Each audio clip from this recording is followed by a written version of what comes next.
ఇది మా ఇంట్లో ఫస్ట్ ఫ్లోర్. ఇక్కడి నుంచి వ్యూ సూపర్ ఉంటది. ఎందుకంటే వెనక మొత్తం పొలాలే. చాలా బ్యూటిఫుల్‌గా ఉంటదనమాట. కుండీలు కొన్ని బ్యాక్ సైడ్ కొన్నేమో ముందు వైపు పెట్టాము. బ్యాక్ సైడ్ పెట్టినవన్నీ ఎండబడి కుండీలైతే రంగు మారిపోతున్నాయనమాట. సో, అందుకని చెప్పి మళ్ళీ కుండీలన్నీ తీసుకొచ్చి ముందు వైపు పెడుతున్నాను. గులాబీ మొక్క అసలు ఎంత బ్యూటిఫుల్‌గా ఉందో చూసారా? అలానే ఈ మనీ ప్లాంట్ మొక్క కూడా ఇలా తీగలాగా పాకించామనమాట. మొక్క అలా పాకించితే ఏంటంటే చాలా ఫాస్ట్‌గా పెరుగుతుంది.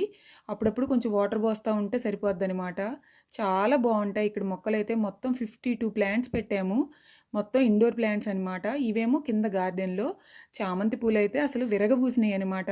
ఒక 10 రోజుల నుంచి గార్డెన్ కలకల్లాడిపోతుంది. ఒక గులాబీ చెట్టుకి 30, 40 పూలు పూసాయి.